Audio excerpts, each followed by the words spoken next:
ఆలోచన అప్లై చేసుకోవాలి. ఇంకా నెక్స్ట్ వన్ ఏంటి అంటే లైఫ్ స్టైల్ బిహేవియర్ కూడా మనము అడ్జస్ట్ చేసుకోవాలి. అంటే మనం తీసుకునే డైట్ నుంచి హైజీన్ అన్నీ మనము మెయింటైన్ చేసుకోవాలి. నెక్స్ట్ వన్ వచ్చేసి జాయింట్ ప్రొటెక్షన్. జాయింట్కి మనం ఎలాంటి ప్రొటెక్షన్ ఇస్తాము అంటే ఫ్యాటిగ్యూ లేకుండా చూసుకోవాలి. అంటే ఫ్యాటిగ్యూ అంటే వీక్నెస్.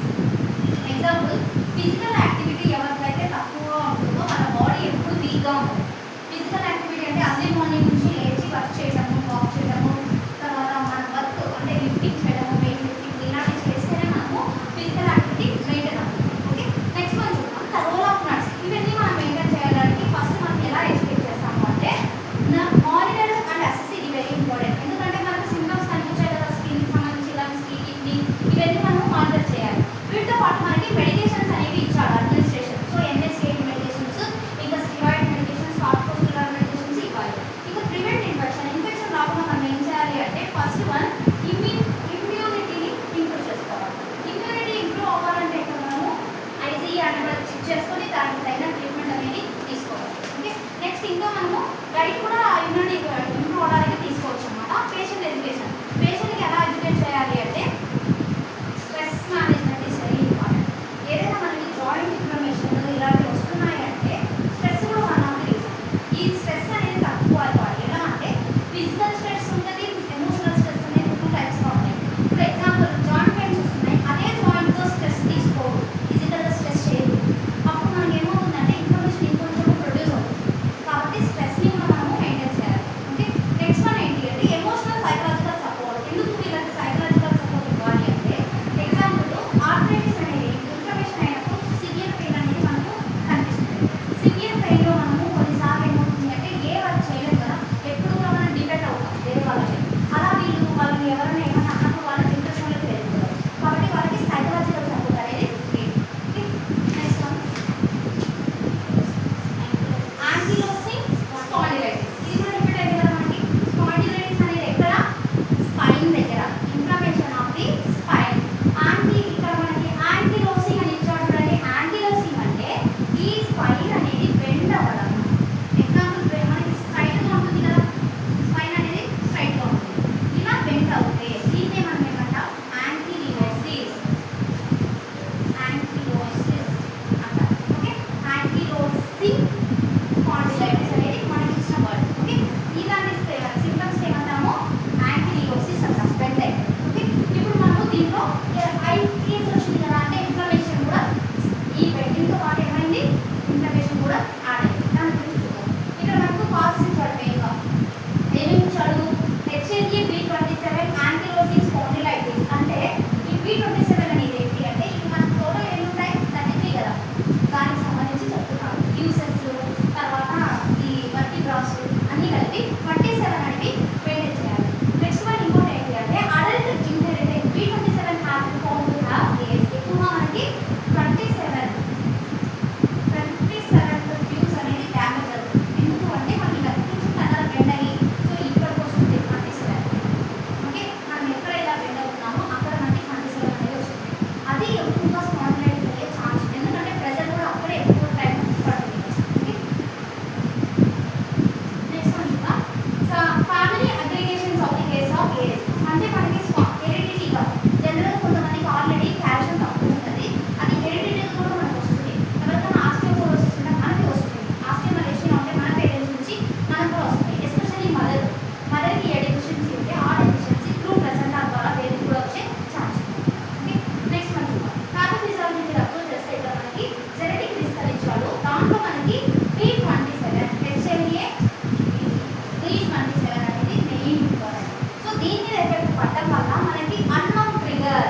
గ్రీన్ స్టిక్ ఫ్రాక్చర్ అంటాం.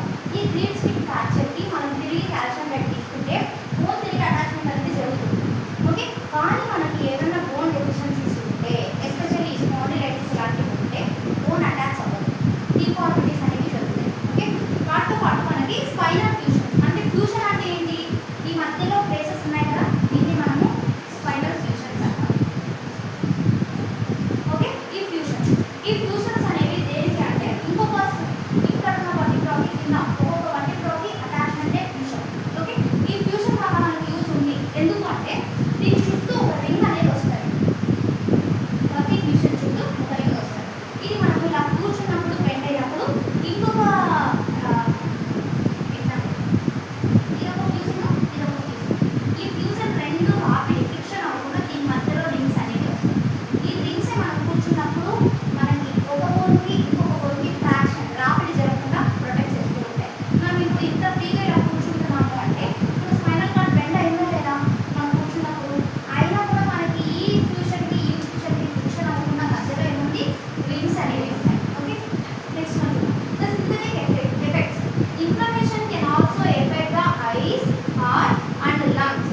Some individual unknown reason leads to the abnormal immune response. జనరల్గా ఏమిటి ఎఫెక్ట్ అవుతాయి ఇన్ఫ్లమేషన్ వల్ల?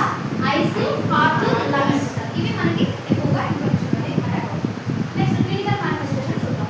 ఇప్పుడు చూడండి, ద ప్రెజెంట్ లోవర్ బ్యాక్. ఎందుకు లోవర్ బ్యాక్? ఎక్కడైతే బెండింగ్ ఎక్కువగా ఉందో అక్కడే మనకి ప్రాబ్లం అనేది స్టార్ట్ అవుతుంది. కాబట్టి లోవర్ బ్యాక్ పైనే అక్కడ వస్తుంది. ఓకే, వాటితో పాటు మనకి ఇంక్రీజ్డ్ పెయిన్ డ్యూరింగ్ నైట్ టైంలోనే మనకు పెయిన్ అనేది ఎక్కువగా వస్తుంది. ఎందుకంటే చూడండి, మీరు అబ్జర్వ్ చేయండి, ఇప్పుడు మార్నింగ్ అంతా మనం ఏం చేస్తామంటే స్ట్రెస్ అవుతాం, ఇలా ఉంచుకుంటాం, ఇలాంటి అలా కూర్చుంటాము. కానీ నైట్ టైంలో మనము ఫ్లాట్ పొజిషన్కి వస్తాం. ఫ్లాట్ పొజిషన్ వచ్చినప్పుడు ఇలా బెండర్ ఉన్నది తిరిగి ఫ్లాట్ పైకి వచ్చినప్పుడు పెయిన్ ఎక్కువ వస్తుంది. ఇలానే బెండ్ ఉన్నప్పుడు దానికి ఏ ప్రాబ్లం ఉండదు. ఎందుకంటే అది అలా స్పాండిలైటిస్ అయిపోయింది కదా. స్పాండిలైటిస్ అంటేనే బోన్ అనేది కొంచెము బెండ్ అయిపోవాలి. ఆ బెండింగ్ పొజిషన్లో ఉన్నప్పుడు మనకు ఫ్రీగా ఉంటుంది. కానీ పడుకున్నప్పుడు మనం స్ట్రైట్గా పడుకుంటాం, బెండ్ అయ్యే ఛాన్స్ ఉండదు. అప్పుడు మనకి నైట్ టైం పెయిన్ అనేది ఎక్కువగా వస్తుంది. ఓకే, నెక్స్ట్ వన్ చూద్దాం. The tenderness. టెండర్నెస్ అంటే ఏంటి? Pain during touch. Okay, touch చేసినప్పుడు పెయిన్ వస్తుంది. ఇంకా నెక్ స్టిఫ్నెస్. నెక్ దగ్గర స్టిఫ్నెస్ అనేది డిస్కంఫర్ట్గా ఫీల్ అవుతాం. ఇంకా next occasional episodes of fever, anorexia, weight loss, weakness. Extra articular manifestations include the anterior uveitis and aortic insufficiency. Neck దగ్గర main pain వస్తుంది. అనారెక్సియా, ఆకలి లేకపోవడము, నిద్ర సరిగా రాకపోవడము పెయిన్ వల్ల. ఇంకా నెక్స్ట్ సిగ్మెంట్స్ ఏంటంటే వెయిట్ లాస్. మనము అనారెక్సియా లేదు కదా, ఆకలి లేదు కాబట్టి ప్రాపర్ డైట్ తీసుకోవాలి, దానివల్ల వెయిట్ లాస్ వస్తుంది. పెయిన్ వల్ల సరిగ్గా నిద్రపోవాలి, మనం తిన్న ఆహారం మనకి బాడీకి అబ్జర్వ్ అవుతుంది. అర్థమైనా? ఇలాంటి సింప్టమ్స్ కనిపిస్తాయి. ఇప్పుడు డయాగ్నోసిస్ చూద్దాం. ఏమేమి చెక్ చేస్తాము? ఇన్ఫ్లమేషన్ హిస్టరీ అడుగుతాం. First fracture inflammation. First during ఏమైనా లైట్గా పెయిన్ వచ్చిందా, అక్కడ ఏమన్నా ఇంజరీ అయిందా, లేదంటే ఏదైనా యాక్సిడెంట్ జరిగిందా, ఇలా హిస్టరీ తీసుకుంటాం. దాని తర్వాత normal expansion is 5 centimetres or more. అంటే మనకి బెండింగ్ ఉంది కదా, 5 సెంటీమీటర్స్ లేదా అంతకన్నా ఎక్కువగా ఉందా, లేదా ఇన్ఫ్లమేషన్ తీసుకోండి. ఇన్ఫ్లమేషన్ 5 సెంటీమీటర్స్ వరకు లేదా ఇంకా ఎక్కువ స్ప్రెడ్ అయిందా అనేది చూస్తాం, అని మెజర్. దాని తర్వాత మనము ఈఎస్ఆర్ సీరప్ రేట్ చూస్తాము. ఇంకా సీరప్ ఐజీఏ లెవెల్స్ని చెక్ చేస్తాం. ఐజీఏ ఎందుకు చెక్ చేస్తాం? ఇది మన ఓన్ ఇమ్యూనిటీ కదా. ఐజీఏ అనేది మనము ఓన్గా ఇమ్యూనిటీ ప్రొడ్యూస్ అవుతుంది వాళ్ళు, సో అది చెక్ చేస్తాం. ఇంకా నెక్స్ట్ వన్ ఏంటి అంటే measure in blood lymphocytes in useful supporting in the evidence of clinical present in 90% of cases and X-ray. ఎక్కడ తీసుకోవాలి X-ray? లంబార్. లంబార్ రీజన్ ఎక్కడ ఉంటుంది? లంబార్ రీజన్ ఎక్కడ? ఇప్పుడు మనం ఇలా కూర్చున్నప్పుడు బెండ్ అవుతున్నాం కదా, అదే లంబార్ రీజన్. నేను ఇప్పుడు చేయండి, ఇది మనకి నెక్ దగ్గర ఉండేది సర్వైకల్. సర్వైకల్ కింద థొరాసిక్. థొరాసిక్ కింద లంబార్. ఇంకా లాస్ట్ మనం సిట్టింగ్ పొజిషన్లో కూర్చున్నది ఏంటి అంటే కాకిక్స్ సాటర్న్. అర్థమైనా? సో మనం బెండ్ అయ్యేది ఏది? Spinal lumbar. లంబార్ కాబట్టి ఖచ్చితంగా అక్కడ ఎక్స్రే ఇస్తాం. నెక్స్ట్ వన్ ఏంటి అంటే మేనేజ్మెంట్. ఇంకా సేమ్ ఎన్ఎస్ఏడి మెడికేషన్స్ ఇస్తాము.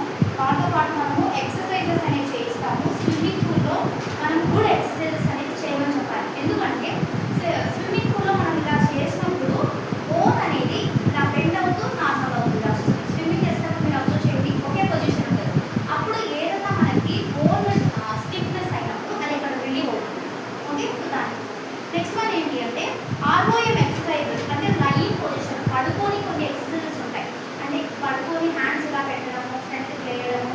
మళ్ళీ లెగ్స్ స్ట్రైట్గా పెట్టడం, బెండ్ చేయడం ఇలాంటివి ఎక్సర్సైజ్ చేస్తాం అన్నమాట. ఇంకా నెక్స్ట్ వన్, ఇలా ఎక్సర్సైజెస్ ఎన్నిసార్లు చేయాలంటే 4 times a day 15 to 30 minutes. అట్లా 4 times చేయాలి, 15 to 30 minutes అట్లీస్ట్ చేయాలి per day. Okay, next one, increase the deep breathing exercises. Surgery చూడండి, ఆస్టియోటమీ అంటే బోన్ ఓపెన్ చేసి సర్జరీ చేస్తాం. ఇంకా వాల్వ్ రీప్లేస్మెంట్ అంటే హార్ట్కి సంబంధించి ప్రాబ్లమ్స్ ఉన్నప్పుడు వాల్వ్ని ఖచ్చితంగా రీప్లేస్ చేస్తాం. ఇంకా రోల్ ఆఫ్ నర్సింగ్ మీరు అబ్జర్వ్ చేస్తే అసెస్మెంట్ అనేది వెరీ ఇంపార్టెంట్. మెడికేషన్, ఎక్సర్సైజ్, తర్వాత పోస్చర్ మొబిలిటీ సపోర్ట్. పోస్చర్ అంటే స్ట్రైట్ కూర్చోవడం, ఇలా మనము ఎప్పుడు కూడా ఇలా బెండ్ అయి కూర్చోదు. ఎక్కువసేపు బెండ్ అయి కూర్చున్నప్పుడు ఈ ఫ్యూజన్స్ రబ్బర్స్ ఉన్నాయి కదా, ఇవి రప్చర్ అయిపోతాయి. ఎప్పుడైతే రప్చర్ అయిపోతాయో అప్పుడు మీకు డిస్క్ పెయిన్ అనేది స్టార్ట్ అవుతుంది. ఓకే, సో కాబట్టి మనము స్ట్రైట్ పొజిషన్లో ఎక్కువసేపు ఉండాలి.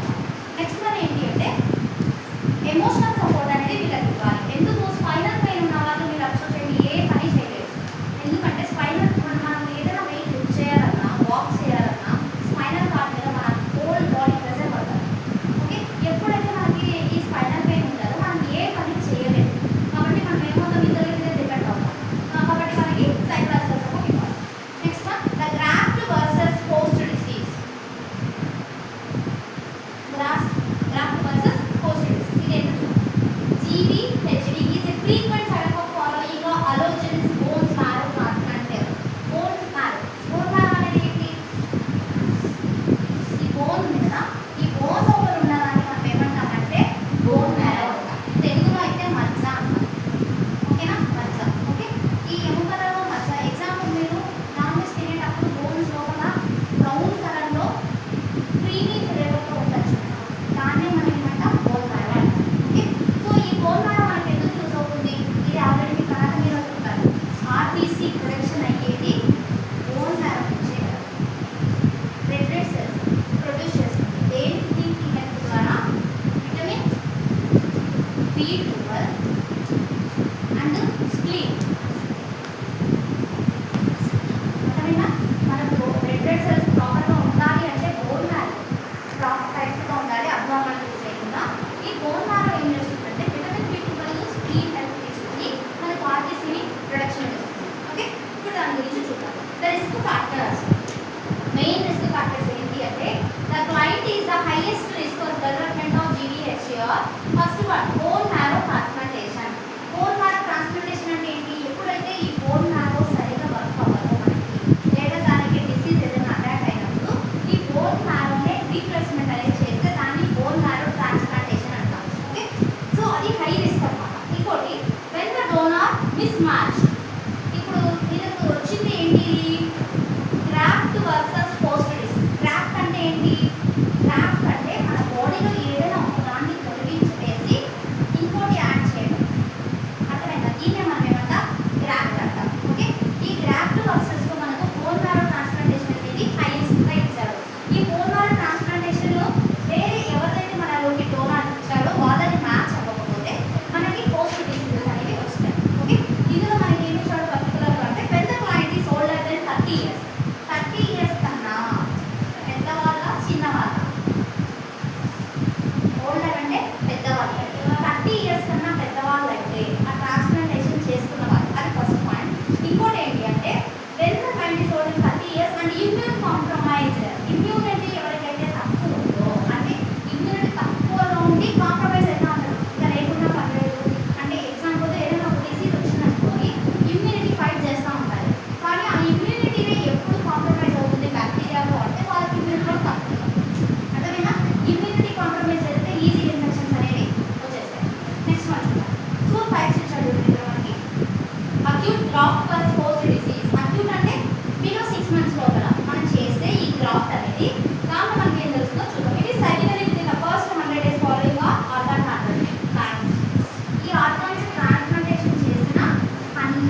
అనేది థిక్గా తయారవుతుంది. అంటే ఫస్ట్ మన స్కిన్ సాఫ్ట్గా ఉంటుంది.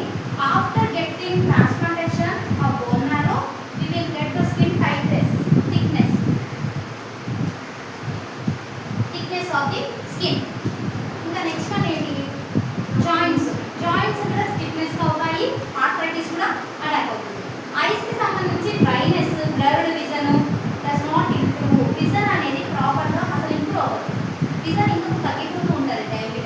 ఓకే, నెక్స్ట్ వన్ వచ్చేసి మౌత్లో సోర్స్ అంటే రెడ్నెస్ అవ్వడం, పుండ్లు వస్తాయి కదా మౌత్లో, అలాంటి ప్రాబ్లమ్స్ కనిపిస్తాయి.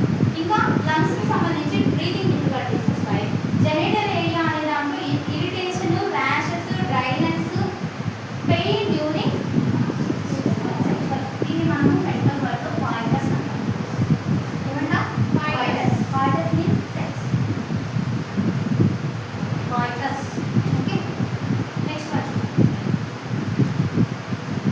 డయాగ్నోస్టిక్. ఇది మనం ఎలా అనుకుంటామంటే బయాప్సీ టెస్ట్ చేస్తాము, ఇంకా సింపుల్గా హిస్టరీ తీసుకుంటాం. ఇది అబ్దుల్లా ఖాలిక్ అనేది హిస్టరీ తీసుకుంటాం. మేనేజ్మెంట్లో చూడండి మనకి కార్టికోస్టెరాయిడ్స్ ఇస్తారు, ఇంకా ఇమ్యూనో సప్రెసెంట్స్లో మిథోట్రెక్సేట్ అనే మెడికేషన్ ఇస్తారు. ఇంకా లైట్ థెరపీ అనేది కూడా చేస్తాం అన్నమాట. స్కిన్కి లైట్ వచ్చేసి స్కిన్ మీద పెడతారు, లైట్ థెరపీ అంటారు. ఓకే, దానివల్ల ఏంటి అంటే అక్కడ ఉన్న బ్యాడ్ బ్యాక్టీరియా కిల్ అయిపోతుంది. స్కిన్కి ఇచ్చే ట్రీట్మెంట్ లైట్ థెరపీ. ఇప్పుడు మేము డెర్మటాలజిస్ట్ దగ్గరికి వెళ్తే వాళ్ళకి పింపుల్స్ ఏమైనా ఒక లైట్ ట్రీట్మెంట్ అనేది చేస్తూ ఉంటారు. Next one the light therapy may be used in the skin and liver and mouth. So మనకి లైట్ థెరపీ చేయడం వల్ల ఏమేమి ఇంప్రూవ్ అవుతాయి, స్కిన్, లివర్, మౌత్. ఓకే, ఈ త్రీకి సంబంధించిన ప్రాబ్లమ్స్ అన్ని క్లియర్. రోల్ ఆఫ్ నర్స్ గురించి చూద్దాం. రోల్ ఆఫ్ నర్స్లో మనం ఏమేమి అబ్జర్వ్ చేయాలి, ఫస్ట్ వన్ ఏంటి, మానిటర్ అన్న. Every second we have to monitor the patient vital science. Vital science ఏమేమి చేయాలి, బీపీ, పల్స్, రెస్పిరేషన్, సాచురేషన్, ఇంకా టెంపరేచర్ చెక్ చేయాలి. ఇంకా వీటితో పాటు మనం ఏం చేయాలి, మెడికేషన్స్ ఏమేమి ఇచ్చారు, కార్టికోస్టెరాయిడ్స్ ఇచ్చారు, NSAID non steroid anti inflammatory drugs ఇచ్చారు అన్నమాట.